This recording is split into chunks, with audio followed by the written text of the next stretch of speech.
ડભોઈ ખાતે આવેલ રાધે કોમ્પ્લેક્સની સામે નવદુર્ગા ટ્રેડર્સ નામની ભંગારની દુકાનની સામે લૂંટનો ગુનો બનવા પામ્યો હતો. આ બનાવની વિગતમાં એવું છે કે દુકાનદાર રાત્રિના સમયે તેની દુકાન બંધ કરીને દિવસ દરમિયાન થયેલા ધંધાની રોકડ રકમ ₹60,000 પ્લાસ્ટિકની બેગમાં મૂકીને તાળો મારી રહ્યો હતો. એ વખતે અંદાજે 20 થી 25 વર્ષની ઉંમરનો અજાણ્યો ઈસમ કે જેણે ભૂરા કલરની ટી શર્ટ તથા વાદળી કલરનો ચડ્ડો પહેરેલ હોય તે રોકડા રકમ ₹60,000 મૂકેલ પ્લાસ્ટિકની થેલી ખૂંચવીને દુકાનદારને ધક્કો મારીને ₹60,000ની લૂંટ કરીને ફરાર થઈ ગયો હતો.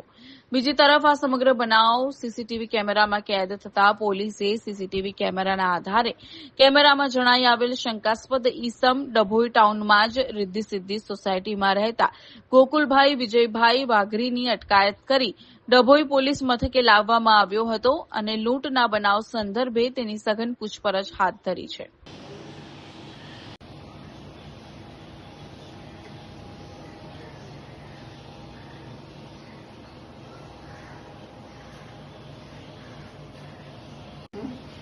माफ कर देगा तो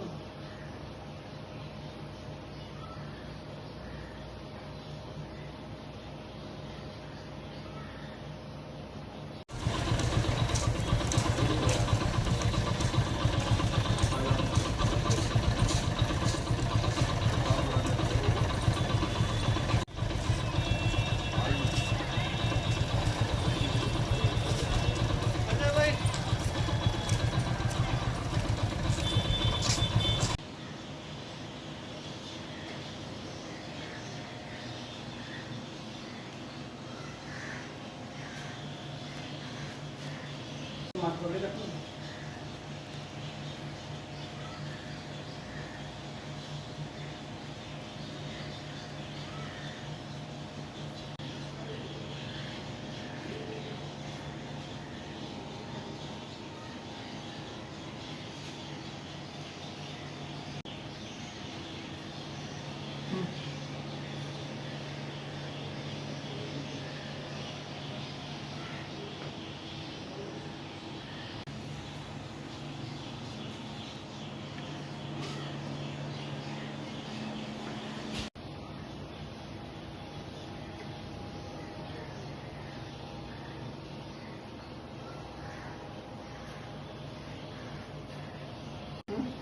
तो माफ कर देगा तो